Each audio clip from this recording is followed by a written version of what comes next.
Dando continuidade à explicação da aula 22, essa terceira parte vai trabalhar com os exercícios finais da aula 22. Então, você já deve ter assistido a parte 1 e a parte 2. Agora, então, faremos a terceira parte com as atividades finais da aula 22.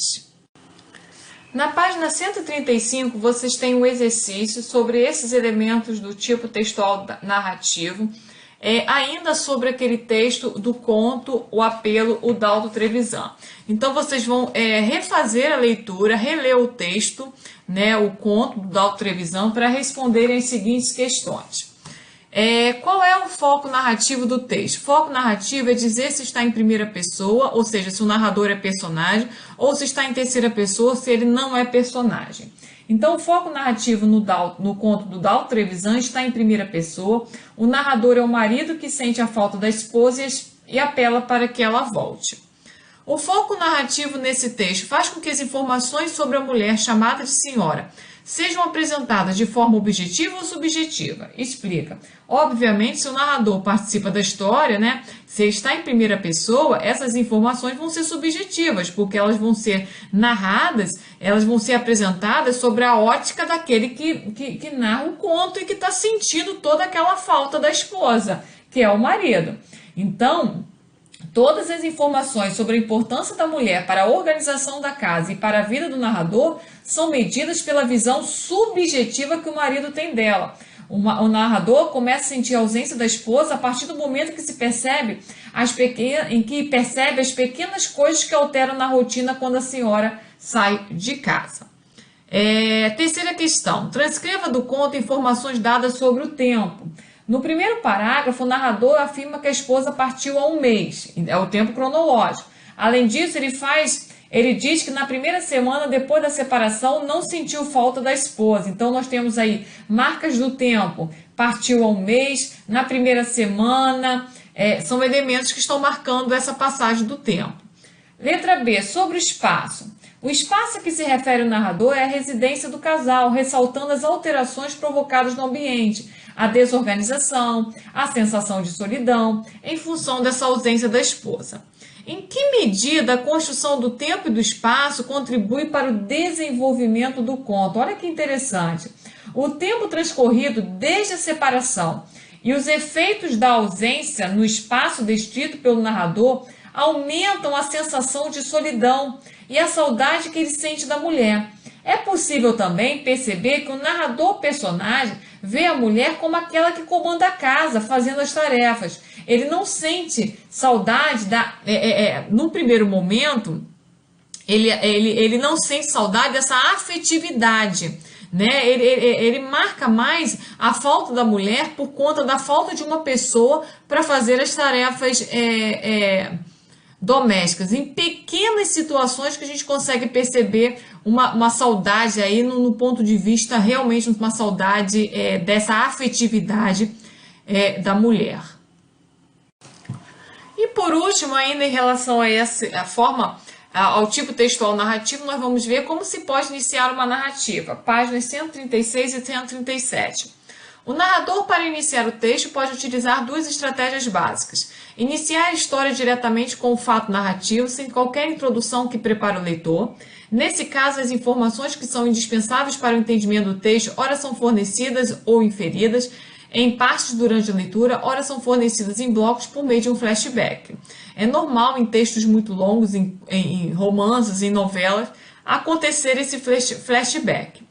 Iniciar a história com uma introdução que pode ser resumitiva, resume no parágrafo inicial os elementos básicos da trama, documental quando se cria uma verossimilhança ao que vai ser narrado, ou então ele pode iniciar fazendo uma introdução dramática, imitando uma encenação, o cenário, os personagens são descritos como que congelados antes de sua atuação, pode fazer uma introdução situacional, fornecer dados que vai necessitar o leitor para um perfeito entendimento do relato. Pode ser uma introdução descritiva, quando descreve a situação espacial, a fim de valorizar o discurso ou criar uma relação de verossimilhança. Naquela fábula lida no início da aula 22, na fábula O Gato e o Galo, essa fábula é iniciada diretamente pelo fato narrativo inicial. Agora, a notícia é iniciada, o exemplo da notícia na aula é iniciada por uma introdução resumitiva e situacional do fato. A atividade proposta ao final é também uma fábula, né? Uma fábula é uma história encenada normalmente por animais e que ao final traz um ensinamento de moral. É a fábula, então, que normalmente aparece em prosa, mas aqui ela aparece escrita em versos, né? É a fábula da cigarra e da formiga. Então vejam só. Tendo a cigarra cantado durante o verão, apavorou-se com o frio da próxima estação. Sem mosca ou verme para se alimentar, com fome foi ver a formiga, sua vizinha, pedindo-lhe alguns grãos para aguentar, até vir uma época mais quentinha. Eu lhe pagarei, disse ela. Olha aí o discurso direto. Antes do verão, palavras de animal, os juros e também o capital. A formiga não gosta de emprestar, e esse é um de seus defeitos. O que você fazia no calor de outrora? Olha o discurso direto. Perguntou-lhe ela com certa esperteza. Noite e dia eu cantava no meu posto, sem querer dar-lhe desgosto. Discurso direto novamente. Aí a formiga responde, você cantava? Que beleza, pois então dance agora. Então, nesse poema que você acabou de ler, é uma fábula escrita por La Fontaine, poeta francês que viveu de 1621 a 1695. Então, no século XVIII, o poeta Bocage traduziu os textos poéticos de La Fontaine para a língua portuguesa. Então, a fábula é composta de uma narrativa e de uma moral, que pode estar explícita ou não.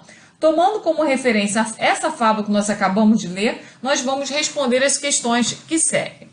Então, nós temos aí, pedindo na primeira questão, para vocês caracterizarem o narrador, identificando o grau de interferência na narrativa. Então, vejam só, nesta fábula, os verbos que representam a voz do narrador estão em terceira pessoa, caracterizando o narrador onisciente, ou seja, aquele que não participa da história como personagem e, por isso, sabe tudo o que vai acontecer ou o que já aconteceu. O narrador interfere na narrativa, pois emite juízos de valor. A formiga não gosta de emprestar. É esse um de seus defeitos. Então, aqui nós temos um narrador onisciente em terceira pessoa, tá? Porque ele conta a sua história, ele não participa da história. Como é representada a passagem do tempo na fábula? A passagem do tempo é representada pela sequência de estações do ano. Na fábula, o verão é um tempo anterior e o inverno é o tempo em que ocorrem as ações principais. Por exemplo, tendo a cigarra cantado durante o verão, apavorou-se com o frio da próxima estação. Terceira questão. Por que na fábula há preferência pela reprodução da fala das personagens em discurso direto, aquele em que o narrador apresenta a fala da personagem de modo integral, sem interferência? Por quê? Porque o discurso direto ele confere mais vida e valor de verdade à narrativa. Além disso, nas fábulas, os animais são personificados, ou seja, agem como seres humanos. Dessa forma, o discurso direto é mais uma estratégia de aproximar a história da vida real. Continuando, questão 4. Monteiro Lobato, na primeira metade do século XX, recriou algumas fábulas de La Fontaine. Sobre o tema cigarra e a formiga, Monteiro nos deixou duas versões, a formiga má e a formiga boa. Leia um pequeno trecho da versão A Formiga Má. Então, vocês têm o seguinte trecho. Já houve, entretanto, uma formiga má que não soube compreender a cigarra e com dureza a repeliu de sua porta. Foi isso na Europa, em pleno inverno, quando a neve recobria o mundo com seu cruel manto de gelo. A cigarra, como de costume, havia cantado sem parar o estio inteiro, e o inverno veio encontrá-la desprovida de tudo, sem casa onde abrigasse, nem folhinhas que comesse. Que fazia durante o bom tempo? É a formiga perguntando. Eu cantava. A cigarra que está respondendo, é o discurso direto. Cantava? Pois dance agora, vagabunda. E fechou-lhe a porta no nariz. Resultado, a cigarra lhe morreu. E quando voltou a primavera, o mundo apresentava um aspecto mais triste. É que faltava na música do mundo o som estridente daquela cigarra morta. Moral, os artistas, os poetas, pintores, músicos são as cigarras da humanidade. Então, nesse exemplo aqui, na versão A Formiga Má, a formiga, assim como na fábula que nós lemos do La Fontaine, escrita na tradução do Bocage, escrita em versos, a formiga não ajuda a cigarra. Então, aí nós temos a formiga má, que não ajuda e que vê o trabalho da cigarra, ou seja, o trabalho dos artistas, como não trabalho. É como se o artista, aquele que canta, aquele que escreve, aquele que pinta, né, os músicos, os poetas, os pintores, não trabalhassem, né, fosse uma espécie de vagabundos, né, que vivessem sem fazer nada. Então essa a história do La Fontaine, né, aqui na Cigarra e a Formiga. É essa ideia, a moral, como se aqueles que vivem da música, da vida artística, fossem verdadeiros vagabundos, não trabalhassem. Nessa versão do Monteiro Lobato, também, os artistas, poetas, pintores, músicos são as cigarras da humanidade, ou seja, são aqueles que, como se nada fizessem na humanidade. Monteiro Lobato também tem uma versão da Formiga Boa, vocês depois podem procurar na internet. E nessa outra versão, a formiga aí reconhece o trabalho da cigarra como sendo realmente um trabalho de valor, né? E aí resolve ajudar a cigarra, porque na verdade os poetas, pintores e músicos eles também trabalham, né? Os artistas também trabalham. Bem, então nessa versão de Monteiro Lobato, na narrativa, há o predomínio dos tempos verbais do pretérito. Já na moral, ao presente, justifica o emprego. Então, por que na moral da história, quando ele diz os artistas são as cigarras da humanidade, o verbo está no presente, o verbo ser está no presente, por que a moral, o verbo está no presente? Porque na narrativa, há o relato de fatos já ocorridos. Então, daí a utilização dos tempos no pretérito. Mas a moral, a utilização do presente indica o caráter eterno do ensinamento, ou seja, uma moral de um texto não serve apenas para aquele texto, no momento em que ele foi escrito. A ideia é que esse moral fique eternamente, fique para a vida toda, né? Questão 5.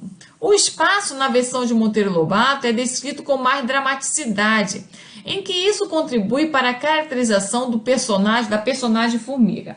Então, na versão de Monteiro Lobato, o espaço na Europa, em pleno inverno, imagine o inverno na Europa, neve, é descrito com mais dramaticidade. Ele ainda diz, quando a neve recobriu o mundo com seu cruel manto de gelo, intensifica, então, essa descrição do espaço, intensifica a crueldade da formiga, por não ter acolhido a cigarra. Nesse sentido, vale a pena observar o emprego de adjetivos como cruel, que é um adjetivo de caráter subjetivo, é do ponto de vista daquele que narra o texto.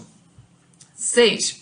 Na versão original de La Fontaine, a moral implícita defende a ordem estabelecida por uma sociedade que só valoriza a produção de bens materiais. A própria cigarra promete à formiga: eu lhe pagarei, disse ela, antes do verão, palavras de animal, os juros e também o capital. Como Monteiro Lobato subverte essa ordem? Na versão de Monteiro Lobato, o trabalho do artista é valorizado como um bem cultural. A cigarra ali morreu.